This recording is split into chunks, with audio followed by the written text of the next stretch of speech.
What if the moment you thought your life was falling apart was actually the moment it quietly began to heal?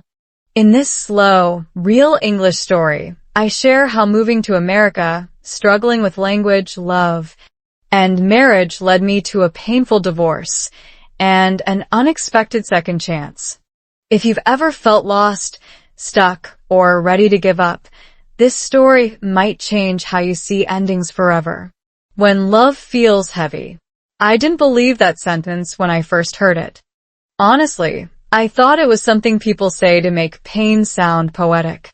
But now, sitting here and telling you this story slowly, clearly, so you can listen, read, and even repeat after me, I realize something uncomfortable and strangely comforting at the same time. Sometimes love doesn't end because it fails. Sometimes love changes shape because it wants to survive. Let me take you back to a version of me you might recognize. You wake up one morning and everything looks normal. The same kitchen, the same person across the table, the same quiet routine. But something feels heavier. Not loud, not dramatic, just heavy. Like your chest is carrying a story you haven't said out loud yet. That was me. I was living in the United States, chasing what many people call the dream. A stable job, a small home, a partner who once felt like destiny. From the outside, everything looked fine. And that's the problem with fine. It hides things. It covers cracks with polite smiles and short conversations like, "How was your day?" "Good." "Mine too." But inside, something was slowly fading. Here's a simple sentence for you to listen and repeat. Something felt wrong, but I didn't know how to say it. Again, slowly. Something felt wrong, but I didn't know how to say it. That sentence? It describes not only my marriage at that time, but also my English. Because here's the truth no one tells you clearly. When you cannot express your feelings in a language, your emotions don't disappear, they get stuck. And when emotions get stuck, they turn into silence. And silence, over time, becomes distance. Science actually explains this in a very simple way. Your brain processes emotions through language. When you don't have the words, your brain struggles to organize what you feel. It's like trying to clean a room in the dark. You bump into things. You get frustrated. And eventually you just stop trying.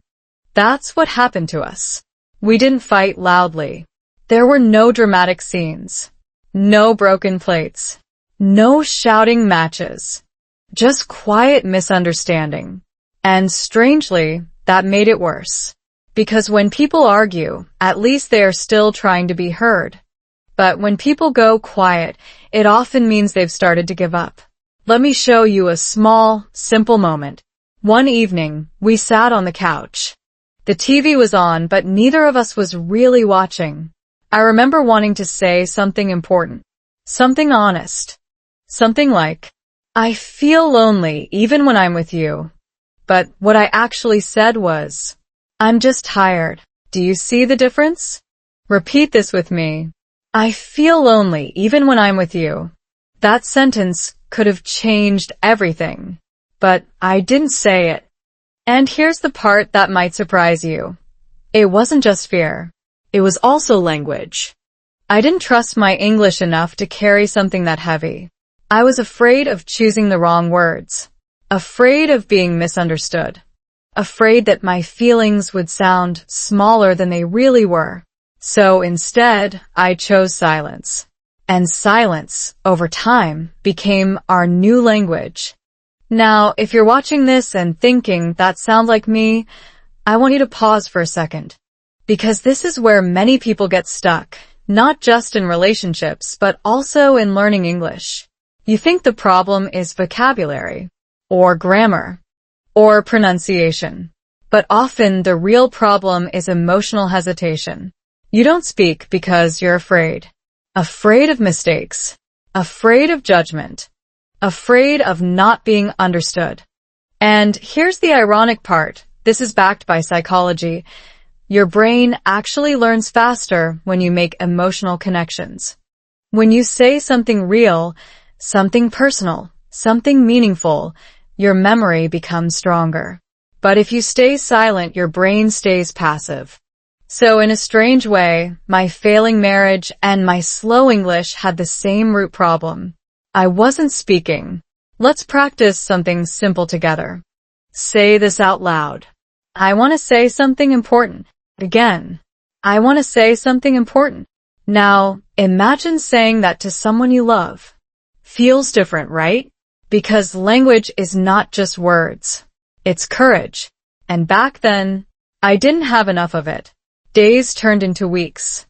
Weeks turned into months. And that heavy feeling I told you about? It didn't go away. It grew. Quietly. Slowly. Like a shadow that gets longer at sunset. There's a concept in psychology called emotional accumulation. It means small, unspoken feelings don't disappear. They stack up. One day you feel a little hurt. You don't say anything. The next day, a little disappointment. Still nothing. Over time, these tiny moments build into something much bigger than the original problem. And when it finally surfaces, it feels overwhelming. That's exactly where we were heading. But here's the twist. At that time, I still believed one thing very strongly. If we love each other, we will be okay. Say it with me. If we love each other, we will be okay. It sounds beautiful. It sounds hopeful. But it's not always true. Because love, without communication, slowly turns into confusion. And confusion slowly turns into distance. And distance, well, distance is quiet. It doesn't announce itself. It just grows. Looking back now, I can see the signs clearly. But at that time, I ignored them. I told myself we were just busy, just tired, just going through a phase. But deep down, I knew something was changing. And here's the question I want to leave you with before we move forward. What if the problem isn't that you don't feel enough, but that you haven't learned how to say what you feel? Because that exact question is where everything in my story begins to shift. And trust me, what happened next is not what I expected at all. My first days in America. Have you ever landed in a new country and suddenly felt like you forgot how to be yourself? Not just the language. Not just the directions. I mean everything. The way you smile. The way you order food. Even the way you say thank you. It's like your personality is still at the airport, but your body has already moved on. That was me on my first days in the United States. I remember stepping out of the airport, breathing in cold air that felt sharper than anything I had known before. Everything looked clean, organized, and strangely distant. The roads were wide.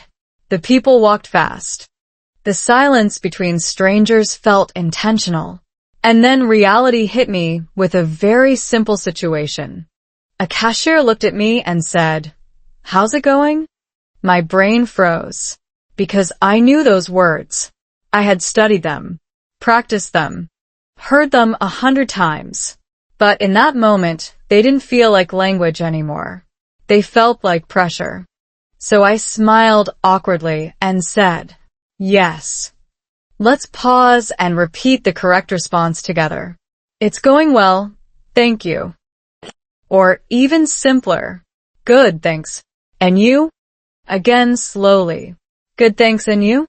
That tiny moment might sound funny, but to me, it felt like a small failure.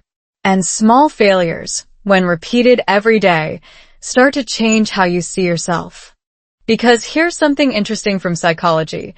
Your brain builds identity based on repeated experiences. If you keep feeling confused, embarrassed, or lost, your brain starts to label you as someone who doesn't belong here. And once that label forms, everything becomes harder. Simple things become stressful.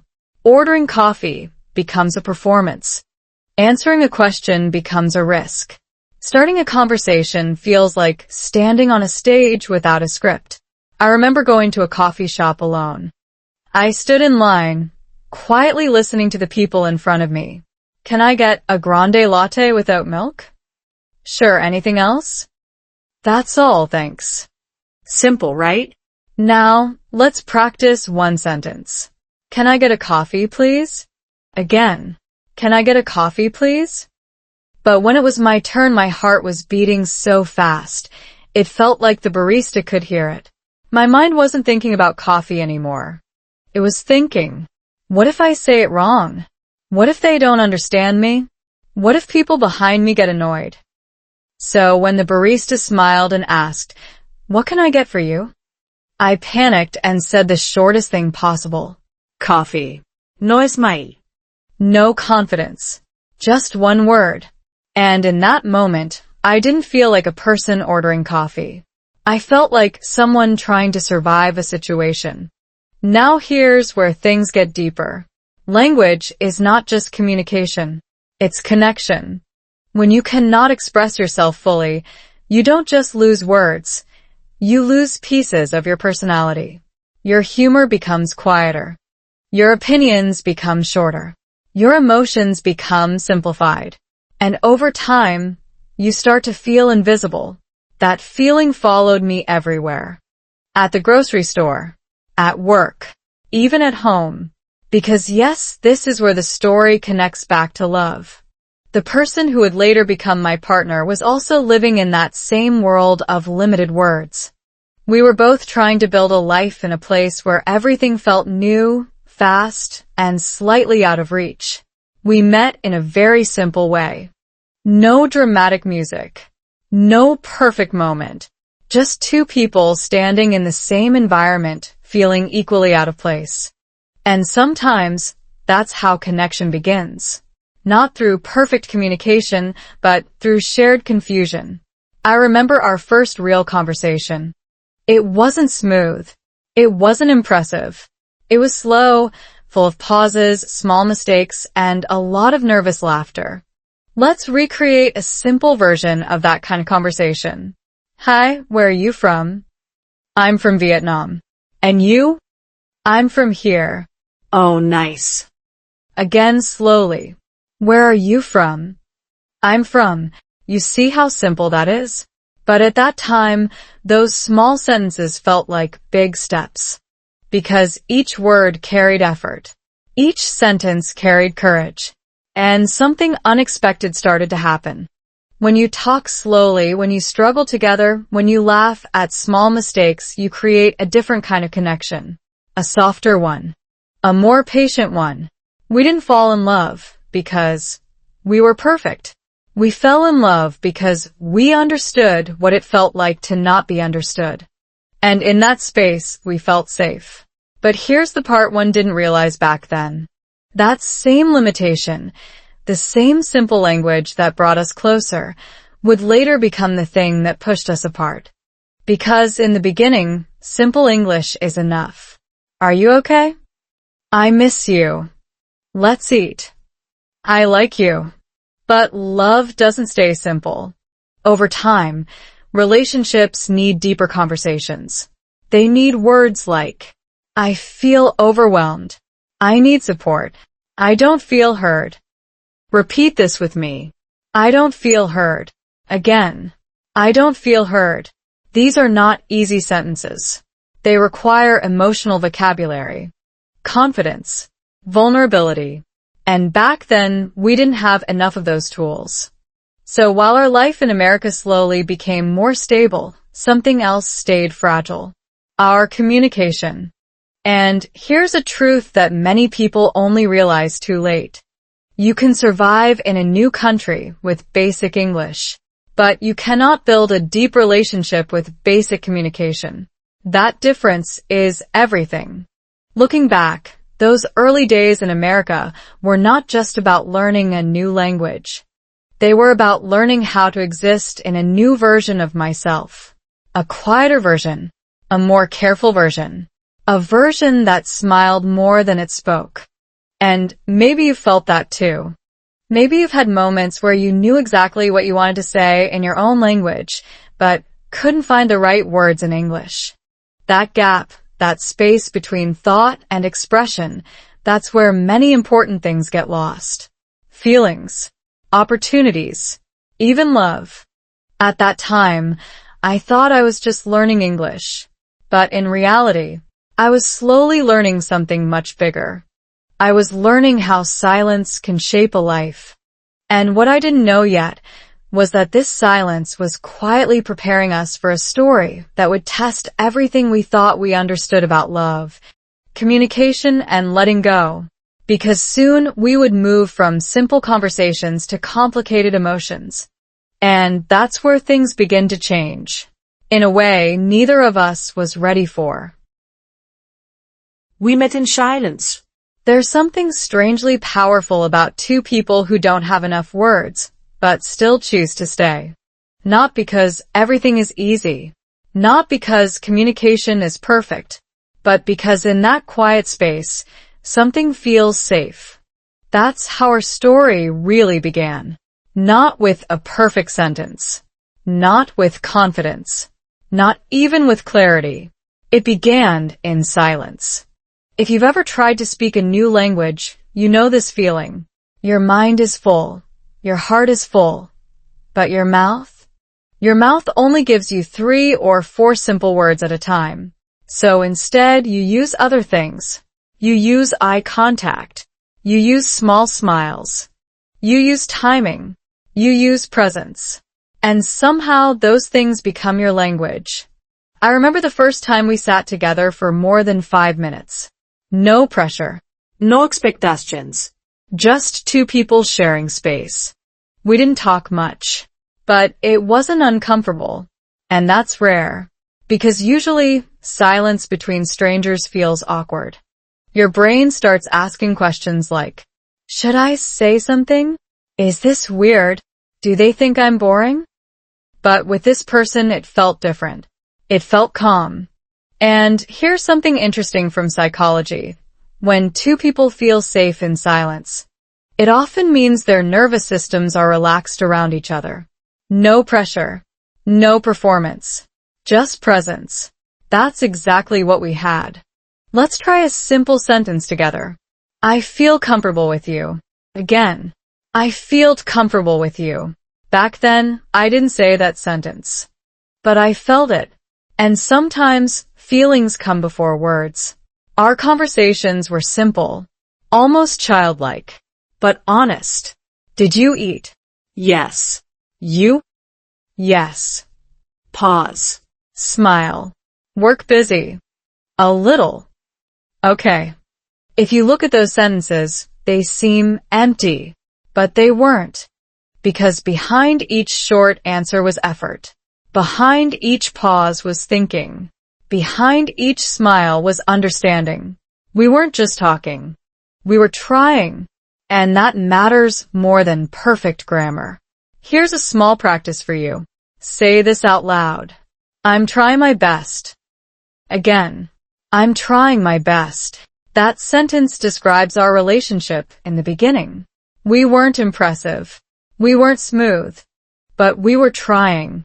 And trying in a new country, in a new language, with new emotions is a kind of courage people don't talk about enough.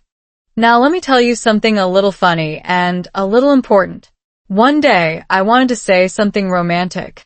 You know, one of those moments where you feel something warm, something meaningful, and you want to express it. In my mind, in my native language, the sentence was beautiful, Deep. emotional.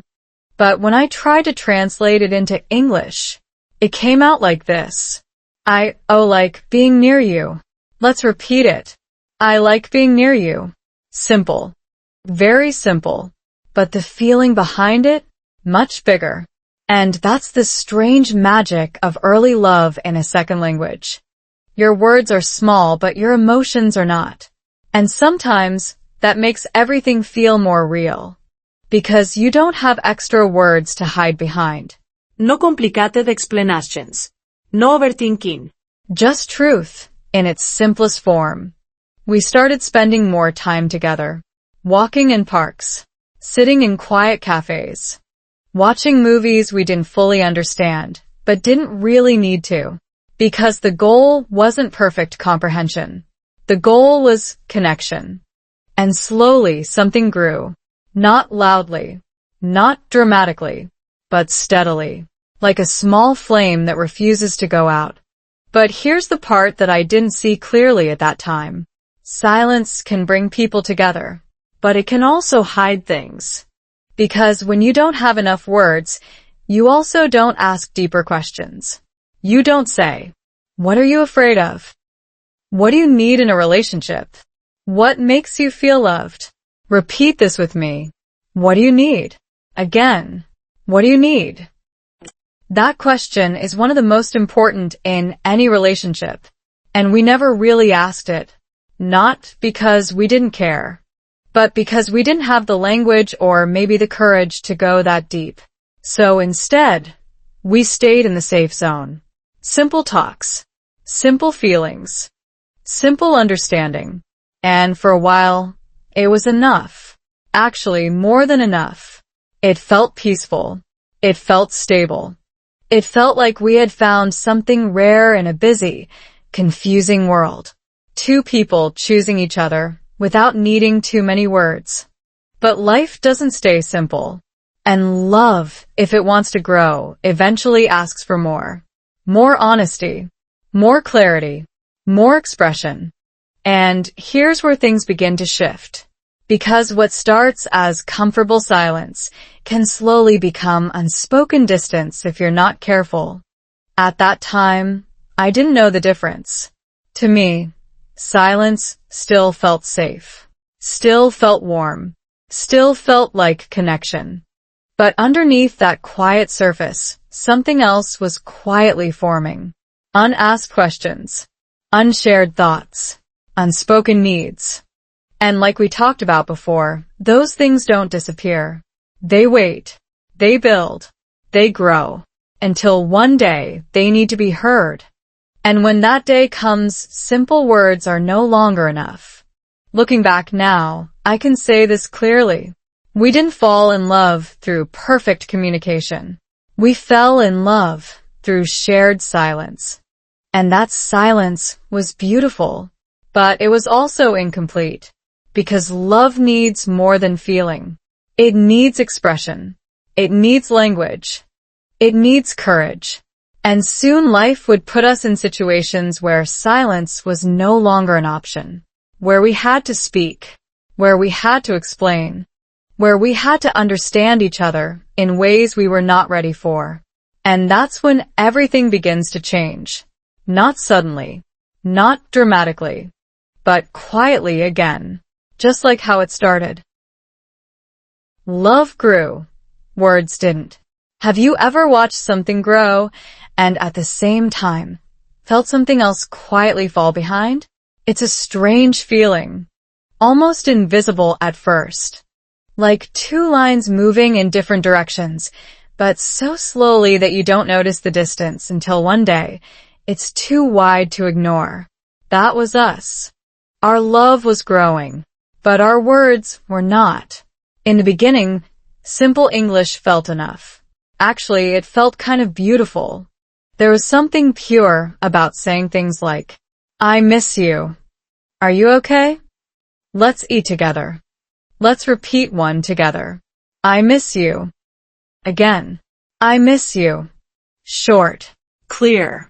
Real.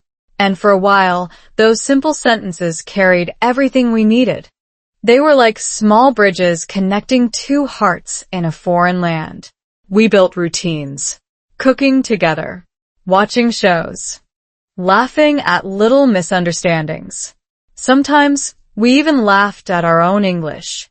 I remember once I tried to say, "I'm proud of you." But what came out was, "I feel proud for you." Not perfect, but the intention was there. And intention, in early love, can feel like everything. But here's where things get interesting and a little uncomfortable. Because as time passed, life became more complex. Work became stressful. Bills became real. Responsibilities became heavier. And suddenly, we needed more than just simple sentences. We needed clarity. We needed emotional language. We needed to say things like, I feel overwhelmed. I need your support. I don't understand what you're thinking. Repeat this with me. I need your support. Again. I need your support. That sentence is simple, but powerful. And here's the problem. We didn't use it. Instead, we stayed in our old pattern. Short words, safe phrases, half-expressed thoughts. And slowly something started to change. Not the love, the connection. Because love can exist, even when connection is breaking. That's something many people don't realize. You can still care about someone deeply, and at the same time, feel far away from them. Psychology explains this through something called emotional misalignment. It happens when two people experience feelings, but cannot share or understand them clearly. It's like both of you are speaking, but on different frequencies. You hear sounds, but not meaning. Let me give you a real moment. One evening, I came home tired. Not just physically tired, but mentally. Work had been stressful. I had made mistakes. I felt pressure. I felt small. Inside, I wanted to say, today was hard. I need comfort. Repeat it.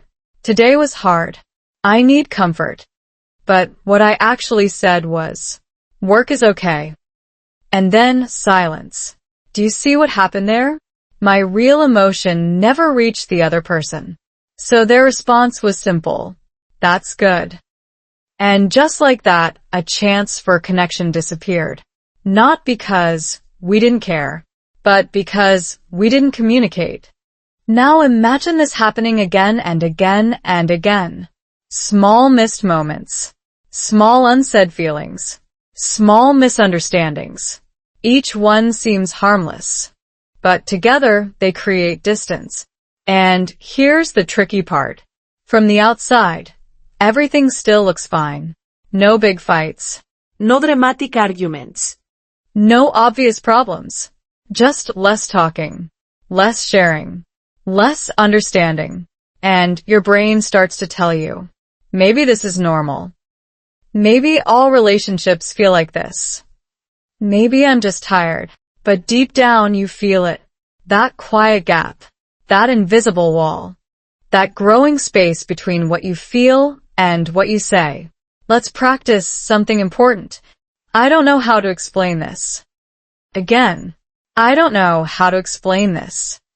That sentence became very real for me. Because I felt many things, but didn't know how to express them in English. And over time, that created frustration. Not loud frustration. Quiet frustration. The kind that sits in your chest. The kind that turns into small sighs. Long pauses. Avoided conversations. Now here's something science tells us. When people cannot express emotions clearly, their stress levels increase. The brain keeps trying to solve the feeling, but without language, it gets stuck in a loop. And when the brain is stuck, it looks for escape. Sometimes that escape is silence. Sometimes it's distraction. Sometimes it's emotional distance. That's exactly what started happening to us. We didn't move away physically. We moved away emotionally. A little at a time. So slowly that we didn't notice. Until one day, something felt different. Not wrong. Just less close. We still sat together.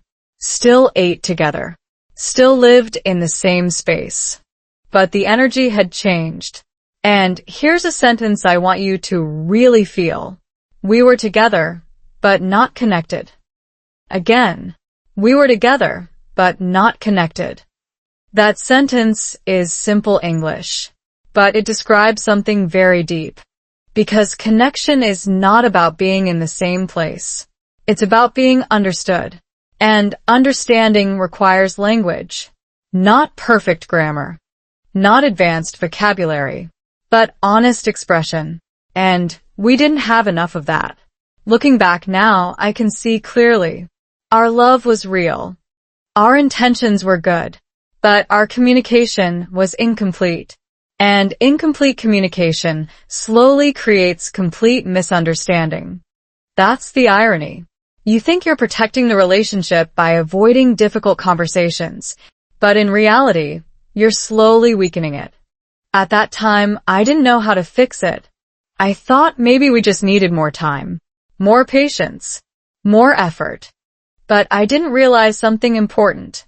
Time doesn't fix what is not expressed. Let me say that again. Time doesn't fix what is not expressed. And that truth would soon become impossible to ignore. Because the more we avoided deeper conversations, the more pressure built underneath. Like water behind a dam. Quiet. Still. Controlled. Until one day it has to break. And when it does, it doesn't come out as calm words. It comes out as something much harder to handle. Something we were not prepared for. Something that would change everything we thought we had built. Because love may grow naturally, but understanding must be learned. And we were about to learn that lesson in the most difficult way possible. The quiet arguments. Have you ever argued with someone without raising your voice? No shouting. No dramatic words. No clear fight. And yet something feels broken after. That's what people rarely talk about. Not all arguments are loud. Some of the most damaging ones are completely silent. That's where we were. Our relationship didn't explode. It slowly tightened.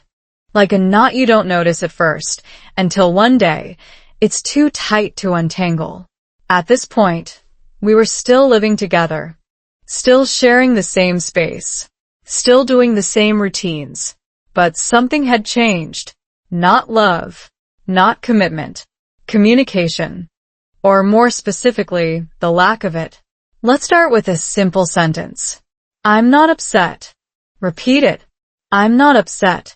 Now here's the truth.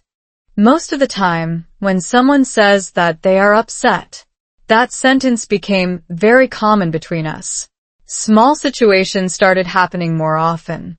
Not big problems. Just moments. I would ask something simple. Did you finish the bill? And the answer would be, I forgot. On the surface, that's nothing. But inside, something else was happening. In my mind, I was thinking, you forgot again? Does this even matter to you? But what I said was, okay. Just, okay. No explanation. No emotion. No clarity. And that's how a quiet argument begins. Because the real conversation is happening inside your head. Let's practice something important. That bothered me. Again. That bothered me. Simple sentence. But powerful. I didn't say it. And neither did they. So instead of expressing the feeling, we stored it. Now multiply that moment by days. Then weeks. Then months. Small frustrations. Small disappointments. Small misunderstandings. All unspoken. All invisible. But very real. Psychology calls this emotional suppression. When you don't express what you feel, your brain doesn't forget it, it holds on to it. And over time, those unexpressed emotions build pressure. Like shaking a bottle of soda. From the outside, it looks fine. Inside, pressure is rising. And here's the dangerous part. When emotions are suppressed for too long, they don't come out clearly. They come out sideways. Through tone. Through silence. Through small reactions that seem bigger than the situation. I remember one night very clearly. We were having dinner. Nothing special. Just a normal evening. I asked, do you want more rice? And the answer was, No. Short. Cold. And suddenly, the atmosphere changed. Now, logically, that answer is fine. But emotionally, it felt distant. And instead of asking, is something wrong? I stayed quiet. Because in my mind, I was thinking, if something is wrong, they should say it. But here's the truth. Both of us were thinking the same thing. Both waiting. Both silent. Both slowly moving further apart. Let's try a sentence together. Can we talk about this?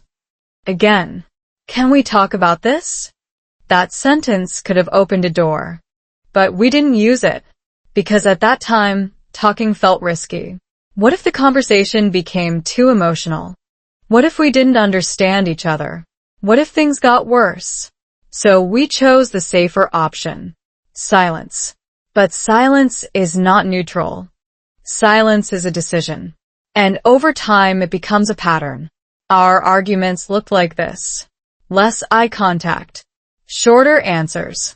Longer pauses. And the most dangerous one. Assumptions. I started assuming things like, they don't care. They don't understand me. They've changed. And I'm sure they were thinking something similar. Because when you don't communicate, your brain fills in the gaps. And it rarely fills them with something positive. This is called negative interpretation bias. Your brain, trying to protect you, assumes the worst when information is unclear. So a simple no starts to feel like rejection. A short answer starts to feel like distance. A quiet evening starts to feel like disconnection. Even if none of those things were fully true. That's how quiet arguments grow. Not through facts, but through interpretation. Now, let me share a sentence that became very real during that time. We stopped asking questions. Repeat it. We stopped asking questions. And when you stop asking questions, you stop learning about each other. You stop understanding. You stop connecting. Instead, you start guessing. And guessing is dangerous in relationships. Because you're not responding to reality anymore. You're responding to your own thoughts. And those thoughts are often incomplete. I remember one moment where everything felt strangely clear. We were sitting in the same room, not talking, not arguing, Just existing. and suddenly I realized something. We weren't avoiding conflict. We were avoiding honesty. Let's practice this. I don't want to fight. I want to understand. Again. I don't want to fight. I want to understand. That sentence could have changed everything. But at that time it felt too difficult, too vulnerable, too uncertain. So instead, we stayed in the quiet. And the quiet kept growing. Now here's the irony. From the outside, nothing looked broken. Friends saw us and thought, they're fine. No drama. No visible problems. But inside, we were slowly disconnecting. That's why quiet arguments are so dangerous. Because they don't look like problems. Until one day they become too big to ignore. And here's what I learned later. It's not the big fights that end relationships.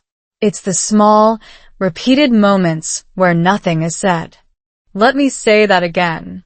It's not the big fights, it's the small silences. And those silences were building something we didn't fully understand yet. Distance. Emotional distance. The kind that doesn't happen overnight. The kind that grows quietly until one day, you wake up and feel like you're living with a stranger.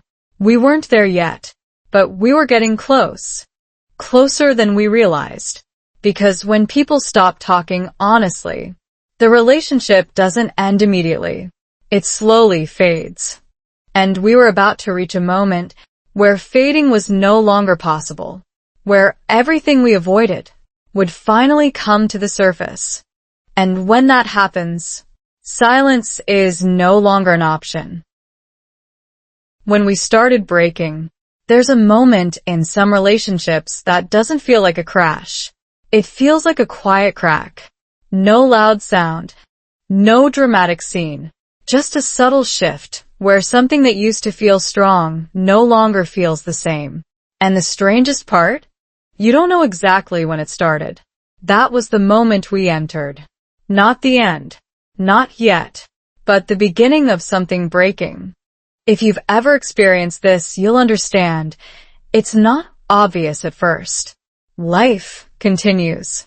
You still wake up, go to work, eat dinner together. From the outside, everything still looks normal.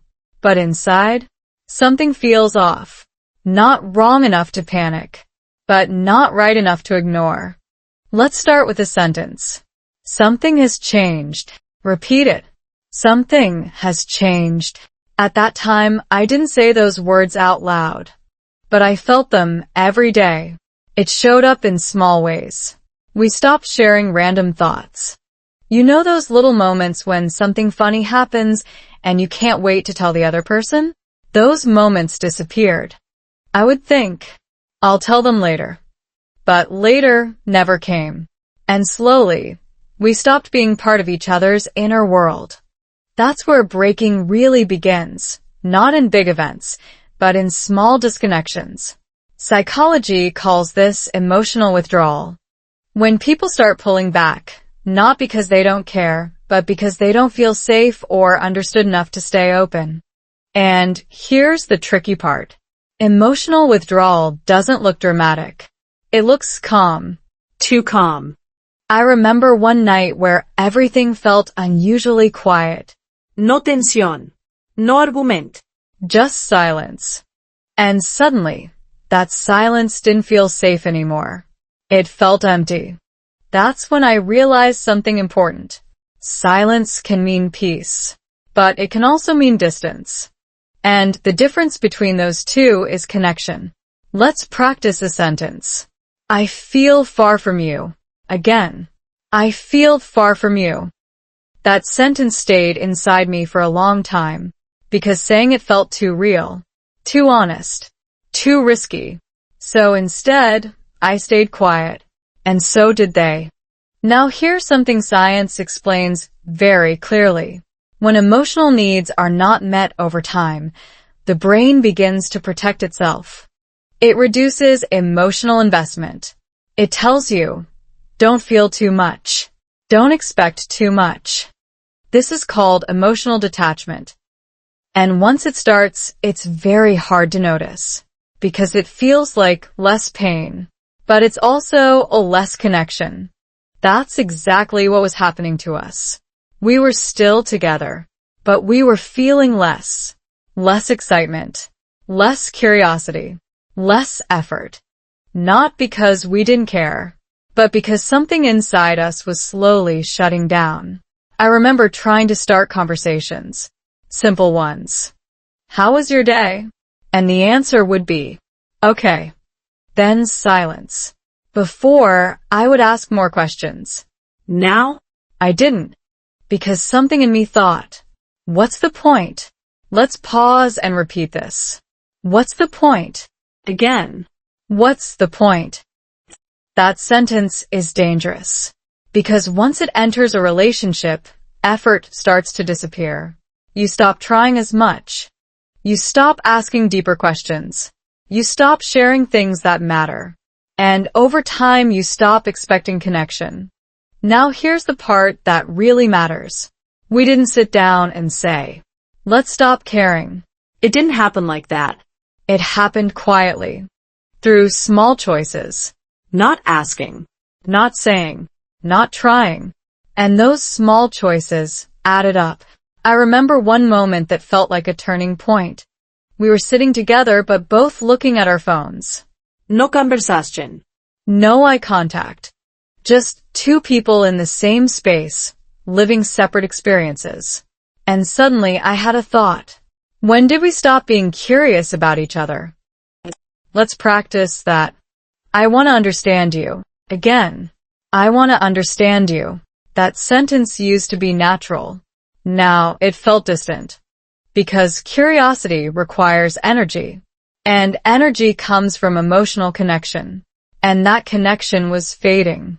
Now here's something many people misunderstand. Breaking doesn't always come from conflict. Sometimes it comes from absence. The absence of attention. The absence of effort. The absence of communication. And absence is quiet. That's why it's so hard to stop. Because nothing feels urgent. Nothing feels dramatic. Until one day it does. I started noticing something else too. We became more polite. Strangely polite. Thank you. It's okay. No problem. But less real, less emotional, less open. It's like we were becoming roommates instead of partners. Let's try this sentence. We feel like strangers. Again, we feel like strangers. That realization is painful because it doesn't happen suddenly. It builds slowly until one day you can't ignore it anymore.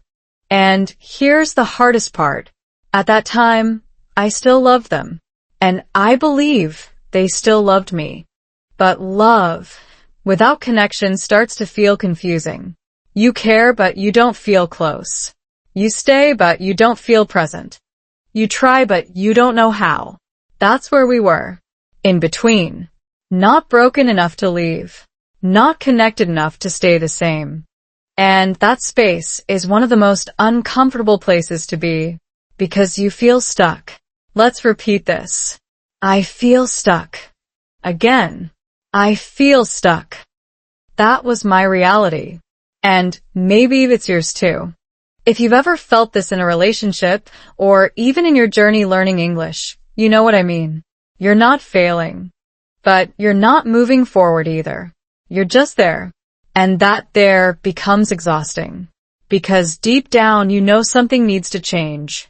But you don't know what. Or how. Or when. And here's the truth I didn't want to face at that time. We weren't just drifting. We were slowly breaking. Not loudly. Not dramatically. But clearly. And soon something would happen that forced us to stop ignoring it. Something that would bring everything to the surface. Something that would finally turn all that silence into words. Words we were not ready to hear. Words that would change everything. Because there comes a point where you can no longer pretend things are fine. And we were getting very close to that point. Closer than we ever imagined. The day we said divorce. There are words you never think you'll say out loud. Not because they are difficult to pronounce, but because once you say them, everything changes. For me, that word was divorce. Let's say it together, slowly. Divorce. Again. Divorce. At one point in my life, that word felt like failure, like something distant, something that happened to other people, not to us. Not to a story that once felt so quietly strong. But life doesn't always follow the version of the story you imagined. Sometimes it writes something else. The day we said it didn't start dramatically. No storm. No shouting. No breaking point that you could clearly point to and say, that's the moment. It started like any other day. Morning light coming through the window. The sound of small, ordinary movements. Two people in the same space, already feeling far apart. But there was something different in the air. A kind of stillness. Not peaceful. Heavy. Like both of us knew something was about to be said. And here's the strange part. When something has been building for a long time, when silence has been carrying too much weight, the final moment often feels calm. Because the emotions are already exhausted. Let's begin with a sentence. We need to talk. Repeat it. We need to talk. That sentence finally happened. And for the first time in a long time, we didn't avoid it. We sat down. No phones. No distractions. Just honesty waiting at the surface. At first, the words were slow, careful, like stepping into cold water. I remember saying something simple. I don't feel close anymore. Again. I don't feel close anymore. That sentence felt heavy but also relieving. Because it was real. And when you finally say something real after a long time of silence, something shifts. Not necessarily in a good way, but in a clear way. They looked at me and didn't argue, didn't defend, just nodded slightly, and then said, Me too. That moment was harder than any argument we never had, because there was no confusion anymore. No guessing. No assumptions. Just truth. And truth, when it finally appears, can feel both freeing and painful at the same time. Let's pause here and repeat. We both knew. Again. We both knew. We knew something had changed. We knew we had tried, in our own quiet ways. We knew the connection wasn't the same. And here's the part that surprised me the most. There was no anger. No blame. Just sadness. A deep, quiet sadness. Because we weren't ending something toxic. We were ending something incomplete. Something that started with sincerity, but couldn't grow into what it needed to become. And then the word came. Not suddenly. Not loudly. But clearly. Maybe we should get a divorce. Let's repeat it. Maybe we should get a divorce. That sentence felt like standing at the edge of something unknown. Because once it was said, there was no going back to pretending everything was fine. Silence had protected us for a long time. But now, silence was gone. And all that remained was decision. Now here's something important to understand. Many people think divorce is a moment of breaking. But sometimes it's a moment of clarity. Psychologically, when people reach a point where emotional needs have not been met for a long time, the brain shifts from trying to fix to trying to resolve. That's what happened to us. We were no longer trying to fix something we didn't understand. We were trying to be honest about what was real. And what was real was this. We cared. But we weren't connected. Let's practice this sentence. We still care, but something is missing. Again. We still care, but something is missing. That's one of the hardest truths to accept. Because it means love alone is not enough. And that realization changes everything. I remember asking one more question. A question I had been avoiding for a long time. Do you think we can fix this? Repeat it. Do you think we can fix this? There was a long pause. Not uncomfortable. Just honest. And then the answer came. I don't know. Not no. But not yes. And sometimes, I don't know is the clearest answer of all. Because it shows uncertainty. And relationships need more than uncertainty to survive. They need direction. They need effort. They need shared understanding. And we didn't have enough of those anymore. So, the conversation continued. Slowly. Carefully. Respectfully. We talked about what we felt. What we didn't say before. What we needed, but didn't know how to express. And for the first time in a long time, we were truly communicating. Isn't that ironic? The most honest conversation we had happened at the moment we were deciding to separate. Let's reflect on this. We spoke clearly when it was almost over. Again, we spoke clearly when it was almost over. That truth stayed with me. Because it showed me something important. We were capable of understanding each other.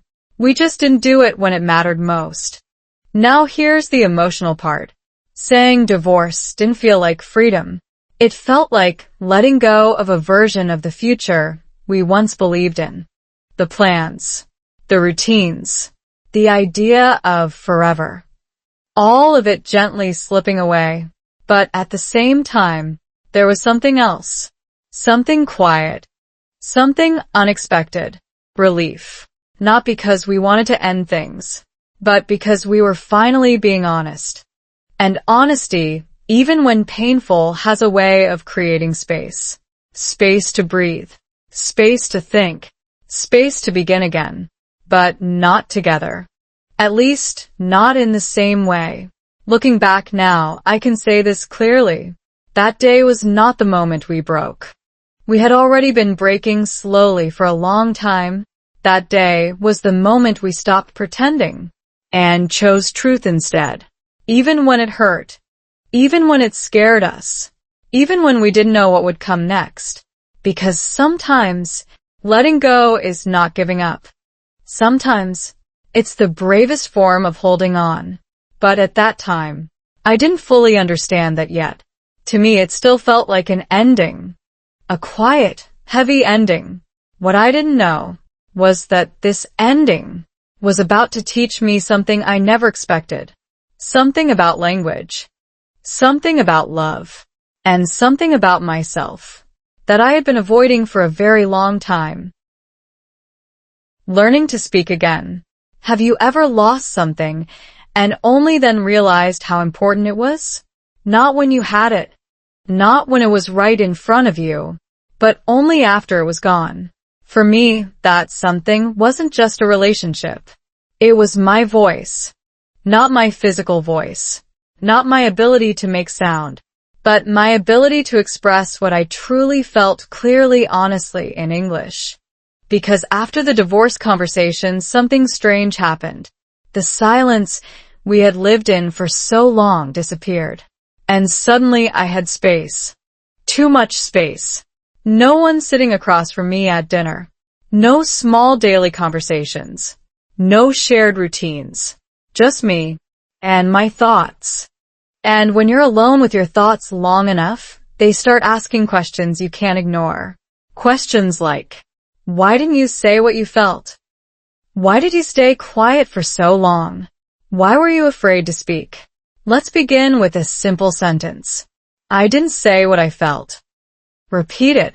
I didn't say what I felt. That sentence hit me harder than the word divorce. Because it wasn't about the relationship anymore. It was about me.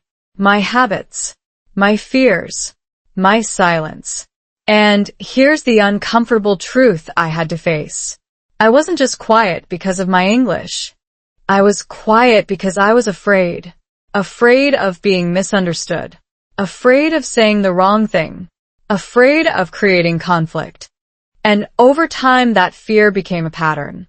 Now here's where things started to change. After the separation, I found myself in situations where I had to speak more.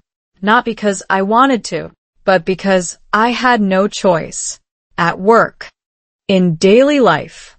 Even in simple interactions. And something interesting happened. When you remove the comfort of silence, your brain adapts. Psychology calls this forced adaptation. When you can no longer rely on old habits, your brain begins to create new pathways. At first, it was uncomfortable. Very uncomfortable. I remember ordering food again, something I had done many times before. But this time, I told myself, No shortcuts. no one-word answers. So instead of saying, coffee, I said, hi, can I get a coffee, please? Let's repeat that. Hi, can I get a coffee, please? Again. Hi, can I get a coffee, please? It sounds simple, but in that moment it felt like progress. Because I was no longer trying to avoid speaking. I was practicing speaking.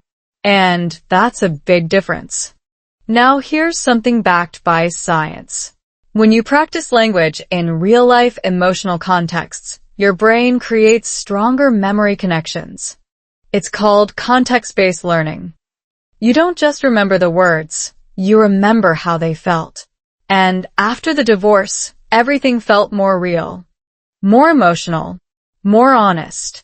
So when I practiced English, it wasn't just about grammar anymore. It was about expression. I started talking to myself. Yes, out loud. At home. In simple sentences. Today was difficult. I feel tired. I miss the past, but I want to move forward. Let's try that last one. I want to move forward. Again. I want to move forward. That sentence became important to me. Because it wasn't just English practice. It was a decision. Now here's something I want you to understand clearly. Speaking a new language is not just a technical skill. It's an emotional skill. Because every time you speak, you are choosing to be seen, to be heard, to risk being imperfect. And after my relationship ended, I realized something powerful. I had been hiding behind silence. Not just for my partner, but for myself. So I made a small rule. A very simple one. Every day, I would say at least one honest sentence out loud. Not perfect. Not complicated. Just honest. Like, I feel lonely today. I'm trying my best. I don't understand everything, but I'm learning. Let's practice that. I'm learning. Again. I'm learning. And slowly something began to change. Not quickly, not dramatically, but consistently. My sentences became longer. My confidence became stronger. And most importantly, my thoughts became clearer. Because here's the truth. When you learn to express your feelings, you also learn to understand them. Language doesn't just help you communicate with others. It helps you communicate with yourself. That was something I had been missing for a long time. Now let me tell you about one important moment. I was talking to someone new, not romantically, just a normal conversation. And they asked me a simple question. How are you feeling these days? Before, I would have said, Ai fine. but this time, I paused. And then I said, I'm still healing, but I'm getting better. Let's repeat that. I'm still healing, but I'm getting better. That sentence felt real. Not perfect, but honest. And for the first time in a long time, I felt like I was truly speaking. Not just using English, but expressing myself. And that moment showed me something important. I didn't lose my voice. I just never fully used it. Now here's the deeper lesson. The problem was never just my English level. The problem was my relationship with communication. I thought I needed perfect words to express real emotions. But the truth is, you just need enough courage to try. Let me say that again. You don't need perfect English. You need honest English. Repeat it. I need honest English. That realization changed everything. Because suddenly, speaking became less about performance and more about connection with others and with myself. Looking back now, I can see something clearly. The end of my relationship forced me to face something I had been avoiding. My silence. And in that silence, I found a new beginning. A beginning where I could learn again, speak again, feel again. But this time, with awareness, with intention, with courage. And what I didn't expect was that this new version of me, this version that could finally express emotions clearly, would lead to something even more surprising. Something that connected back to the person I thought I had lost. Because sometimes, when you learn how to speak again, you also learn how to listen differently. And that changes everything. Understanding each other better. What if the moment you stopped trying to hold on was the moment you finally started to understand? It sounds backwards, right? Because we're taught that love means staying, fixing, holding tighter when things begin to fall apart. But what if holding too tightly is exactly what keeps you from seeing clearly? That's what I began to realize after everything ended. Or at least after I thought it ended. Because something unexpected happened. We started talking again. Not as partners. Not as people trying to fix a relationship. But as two individuals finally learning how to speak honestly. And strangely, it felt easier. Let's begin with a simple sentence. I understand you now. Repeat it. I understand you now. That sentence didn't come immediately. At first, the conversations were careful. Light. Almost polite. How have you been? I'm okay. You? Short. Safe. But different from before. Because now we weren't avoiding the truth. We were just approaching it slowly. Like walking towards something fragile. Now here's something interesting from psychology. When emotional pressure is removed, like the pressure to make a relationship work, people often communicate more freely. This is called reduced performance anxiety. You're no longer trying to say the right thing. You're just saying what's real. And that's exactly what changed. Before, every conversation felt like a test. Now it felt like a choice. And when communication becomes a choice, something powerful happens. You become more honest. I remember one of our first deeper conversations after the separation. It started simply, but then something shifted. I said, I think I was afraid to speak before. Let's repeat that. I was afraid to speak. There was a pause. Not uncomfortable, just thoughtful. And then they said something I didn't expect. I think I was afraid to listen. That sentence changed everything. Let's say it together. I was afraid to listen. Again. I was afraid to listen. Because suddenly, the story wasn't just about me not expressing. It was also about both of us not being ready to receive. And that's something many people don't realize. Communication is not just about speaking clearly.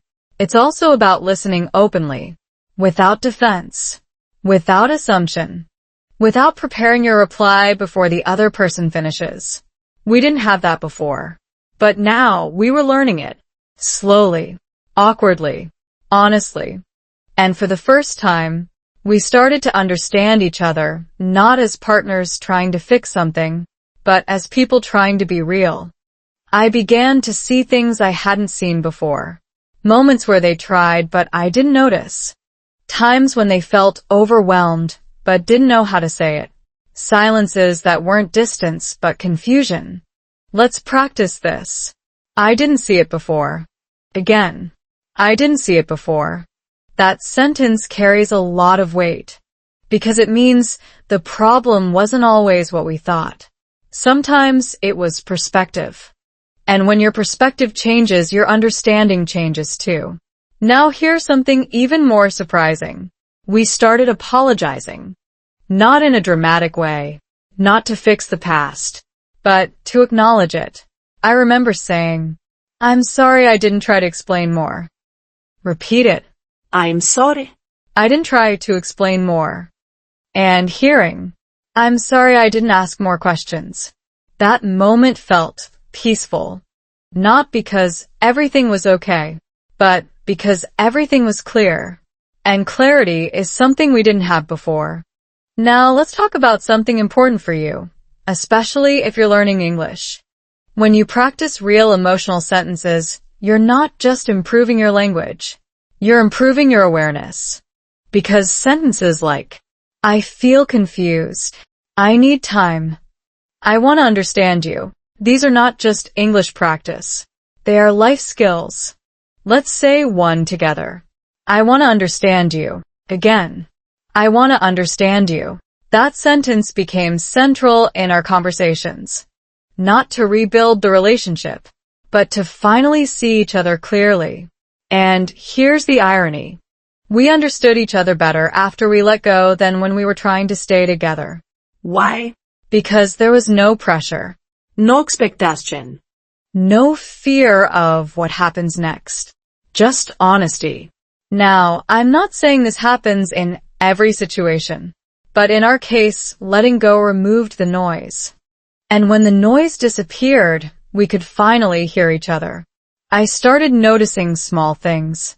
The way they explained their feelings more clearly. The way I listened more patiently.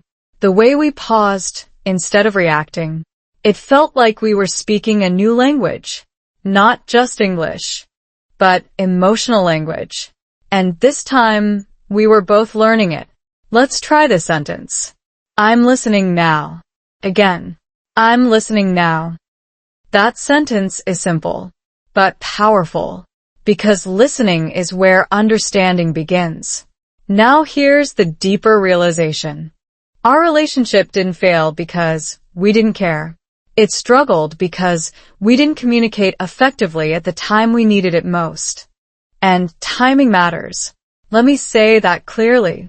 Right words at the wrong time can still fail. Repeat it. Timing matters. Again, timing matters. If we had spoken like this earlier, if we had listened like this before, maybe things would have been different. Or maybe not. But that's not the point anymore. Because now we were learning something more valuable. How to understand without trying to control the outcome. And that changed everything. Not in a dramatic way, but in a quiet, meaningful way. The kind of change that doesn't shout, but stays. Looking back, I can say this. We didn't just end a relationship. We transformed it. From confusion to clarity. From silence to understanding. And what surprised me the most was that this new understanding didn't create distance. It created a different kind of connection. Not the same as before, but not completely gone either. Something in between. Something unexpected. Because sometimes, when you truly understand someone, you don't need to hold them tightly anymore. And that realization was leading us towards something we never planned. Something that didn't look like traditional love, but felt real. And what came next would challenge everything I thought I knew about relationships. Because letting go was not the end of our story. It was just the beginning of a new kind of love. One I never imagined, but would soon learn to accept. Love after letting go. What if letting go is not the opposite of love? What if it's a different form of it? I know that sounds strange. Because most of us grow up believing one simple idea. If you love someone, you stay. If you leave, it means something failed. But life, especially real life, doesn't always follow simple rules. And what I learned after everything we went through completely changed how I understand love. Let's begin with a sentence. I still care about you. Repeat it. I still cared about you. Now here's the question. Can you say that without wanting things to go back to how they were? That's where things become complicated.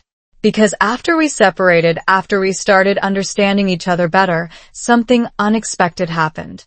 The feelings didn't disappear. They changed.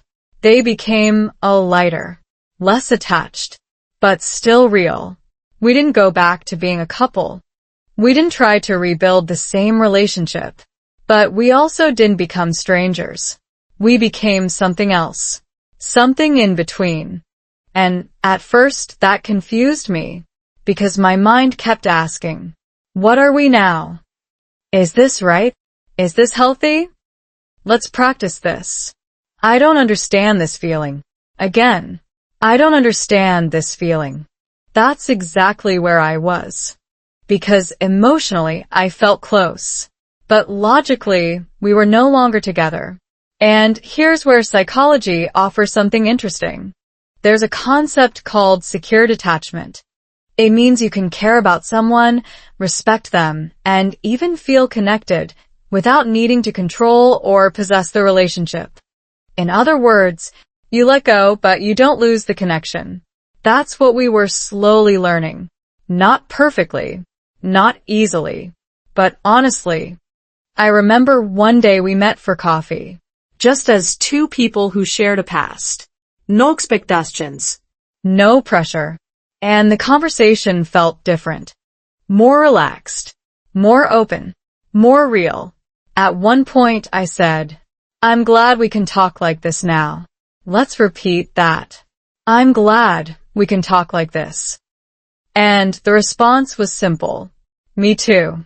No complicated emotions. No hidden tension. Just depreciation. And that moment made me realize something important. Before, we were trying so hard to be together that we forgot how to just connect. Now, without that pressure, connection felt natural again. Isn't that strange? We spent so much time trying to hold on, and only after letting go did things feel lighter. Now, I'm not saying divorce is the solution. That's not the message. The message is deeper. Sometimes the way we hold on to love is what makes it heavy. And when something becomes too heavy, it can't grow. Let's say this together. Love should not feel like pressure. Again. Love should not feel like pressure. That sentence changed how I see everything. Because before, I thought love meant effort, sacrifice, endurance. And yes, those things matter. But without ease, without understanding, without communication, they turn into weight. And weight eventually breaks things. After we let go, the weight disappeared. Not all of it. but enough to breathe again. We started respecting each other more, listening more, speaking more honestly. And here's the irony. We became better at loving each other after we stopped trying to be together. That realization is uncomfortable because it challenges everything we're taught, but it's also freeing. Let's practice a powerful sentence. I want you to be happy even if it's not with me. Again, I want you to be happy even if it's not with me. That sentence is not easy. It requires maturity, clarity, and a different understanding of love. Because now love is no longer about holding. It's about allowing the other person to grow, to change, to find their own path, and at the same time allowing yourself to do the same. Now, let's connect this back to your English learning, because there's a similar pattern. Many people hold on too tightly to perfection. They think, I need perfect grammar. I need perfect pronunciation. I need to speak like a native. And that pressure stops them from speaking. But when you let go of perfection, something changes. You start speaking more. You start expressing more. You start connecting more. Let's say this together. I don't need to be perfect. I need to be real. Again, I don't need to be perfect. I need to be real. That mindset changed both my language and my relationships, because in both cases, connection matters more than perfection. After everything we went through, I began to see love differently, not as something you control, not as something you hold tightly, but as something you experience honestly in the moment. And sometimes, that experience doesn't last forever. But it still has value. It still teaches you something. It still changes you. Looking back now, I don't see our divorce as a failure. I see it as a transformation. From a relationship that couldn't grow, into a connection that could finally breathe. And that doesn't mean everything was easy after. There were still questions, still uncertainties, still moments of doubt. But there was also something new, something we didn't have before. Clarity. And with clarity comes peace. Now here's the question I want you to think about. What if the thing you're holding on to right now is not meant to stay the same? What if it needs to change in order to survive? Because sometimes love doesn't end. It evolves. And when it does, it doesn't always look like what you expected, but it might feel more real than ever before. And what came next in our story would prove that even more, because letting go didn't separate our lives completely. In fact, in a surprising way, it brought us into a new kind of connection, one that neither of us planned, but both of us were about to step into. Building a new family. What if a broken family doesn't have to stay broken? What if it simply becomes something different? Not worse. Not less meaningful. Just different. Because after everything we went through, after the silence, the distance, the divorce, and the unexpected understanding, we found ourselves standing in a place neither of us had planned. Not together, but not completely apart either. And then a life added a new layer to the story. Children. Yes, this is where everything became real in a different way. Because when it's just two people, you can walk away, start over, rebuild quietly. But when there are children, you don't just think about your own feelings anymore. You think about stability, about emotional safety, about the kind of environment they will grow up in. And suddenly the question is no longer, are we happy together? It becomes, what is best for them? Let's repeat that. What is best for them? That question changed everything. Because now we had a shared responsibility, even after letting go of the relationship. And here's where something unexpected happened again. Instead of pulling further apart, we started working together in a new way. Not as husband and wife, but as co-parents. as two people who still respected each other and wanted the same thing: a healthy, stable, loving environment for our children. At first it felt strange. New rules, new boundaries, new ways of communicating. We had to learn how to talk again, but this time with a different purpose. Not to fix a relationship, but to support a family. Let's begin with a simple sentence. We are a team. Repeat it. We are a team.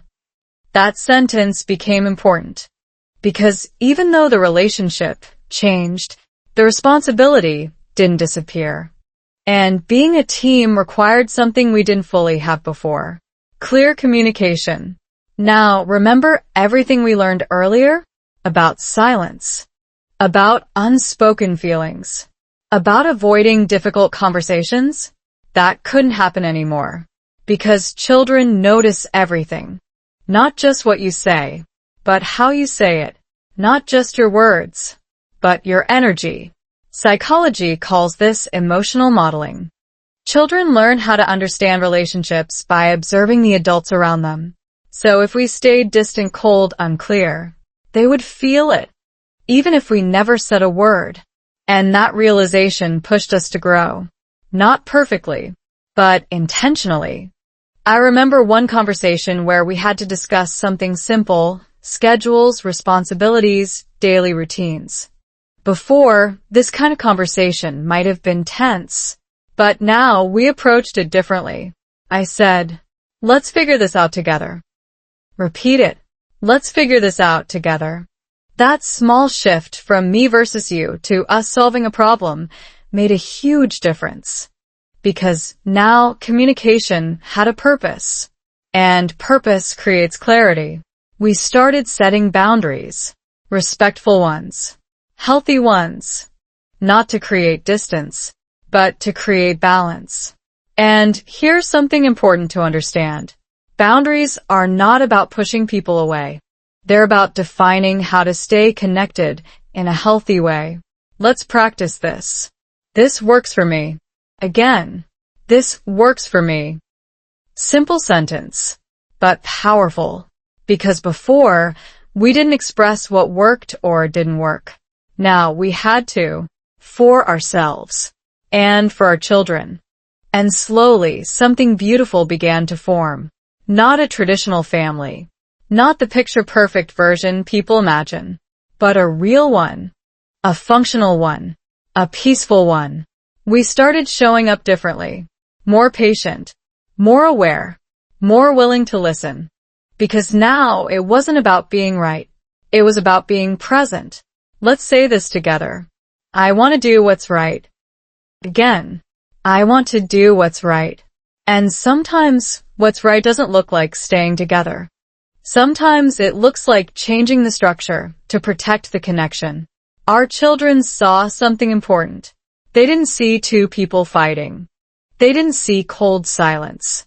They saw cooperation, respect, effort. And that matters more than perfection. Now let me tell you something honestly. It wasn't always easy. There were still moments of frustration. Still moments where old patterns tried to come back. But this time we had tools.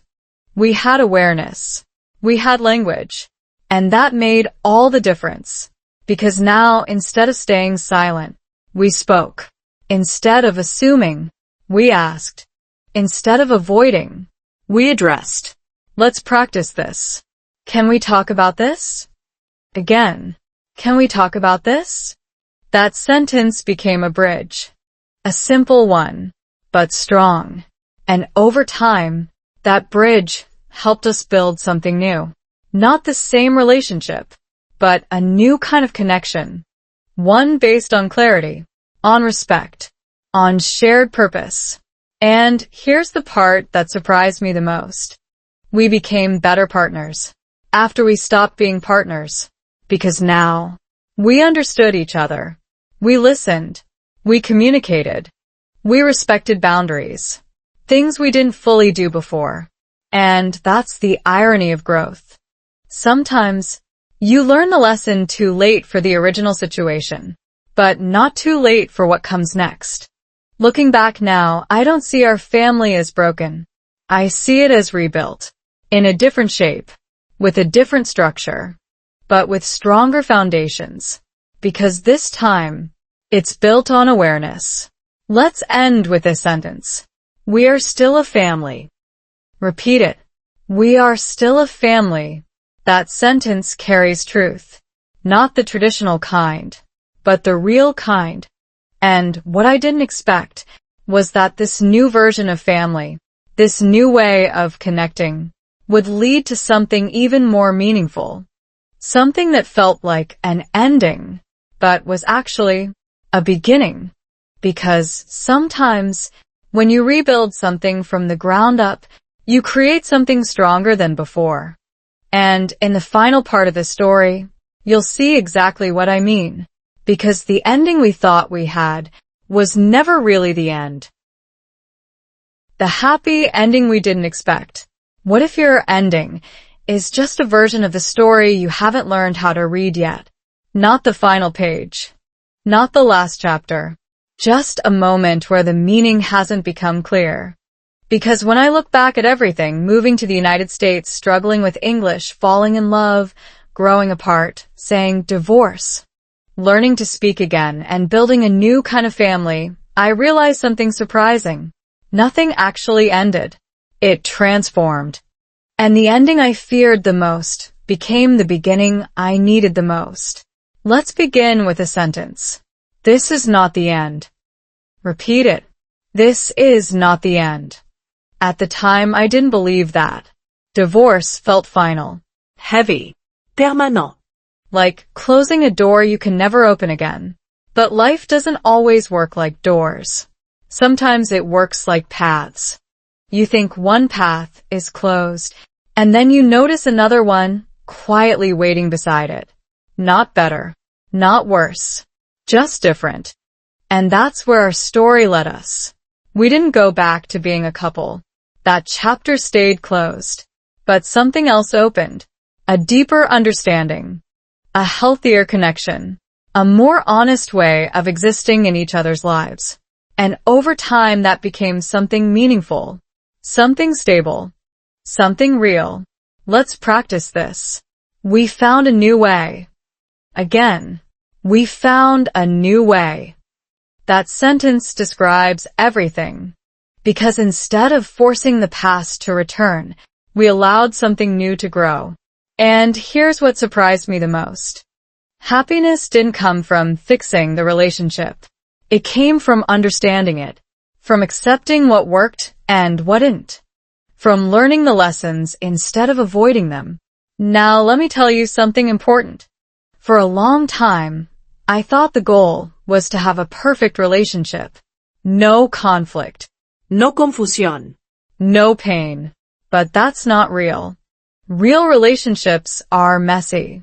They involve growth, misunderstanding, Change. and sometimes separation. But separation doesn't always mean failure. Sometimes it means evolution. Let's say this together. Sometimes letting go is growth. Again, sometimes letting go is growth. That idea changed everything for me because it removed the feeling of failure. It replaced it with understanding. And understanding brings peace. Now let's talk about where I am today. I speak more confidently. Not perfect English, but honest English. I express my thoughts more clearly. Not because I know every word, but because I'm no longer afraid to try. Let's practice this. I'm not afraid to speak anymore. Again, I'm not afraid to speak anymore. That sentence is powerful because it's not just about language. It's about life, about showing up, about being real. And here's the connection I want you to see. The same fear that stopped me from speaking English also stopped me from expressing my feelings. And when I learned to change one, I started changing the other. That's why this story is not just about love. It's about communication. Growth. Courage. Now, about our family. We didn't become a perfect story, but we became a healthy one. Our children see respect. They see effort. They see two people who chose honesty instead of pretending. And that teaches them something more valuable than perfection. It teaches them what real connection looks like. Let's say this. We chose honesty. Again, we chose honesty. That choice made all the difference. Because honesty is not always easy, but it's always clear. And clarity creates peace. Now here's the final realization. The question that started everything. What if letting go is holding on bravely? At first, that question felt confusing. Now it feels true, because letting go of something that no longer works is not weakness. It's awareness. It's courage. It's respect for yourself and for the other person. Let's repeat this together. Letting go can be brave. Again, letting go can be brave. That's the message I want you to carry with you. Not just in relationships, but in your journey learning English, in your life, in your decisions. Because maybe the thing you're struggling with right now is not something you need to force. Maybe it's something you need to understand, to approach differently, to express more honestly. And if you're feeling stuck, if you're feeling like giving up, remember this. You don't need to be perfect. You just need to keep going. One sentence at a time. One honest moment at a time. One small step at a time. Because that's how everything in this story changed. Not in one big moment, but through small, consistent choices. To speak. To listen. To understand. And eventually, to let go when it was necessary. Looking back now, I don't regret the past. Not the silence. Not the struggle. Not even the ending. Because all of it led me here. To a place where I can speak. Where I can understand. Where I can share this story with you. And maybe help you see your own story differently. Because your ending might not be an ending at all. It might just be the moment where everything begins to make sense. What if the story you're trying so hard to fix is actually trying to teach you something? Not how to hold on harder, but how to let go smarter. If this story made you feel something, if even one sentence stayed in your mind, then don't stop here. This is not just a video. This is your chance to practice real English through real emotions, to train your listening, reading, and speaking in a way that actually stays with you. Because the truth is simple. You don't learn English by memorizing. You learn it by feeling it. So, here's your next step. Rewatch this video. Repeat the sentences out loud. Use them in your real life. And if you've ever felt lost, silent, or afraid to speak, this channel is for you. Hit subscribe, turn on notifications, and join a growing community learning real English through real-life stories, slow, clear, and deeply human. Because maybe the life you're trying to understand is already speaking to you. You just need to listen differently.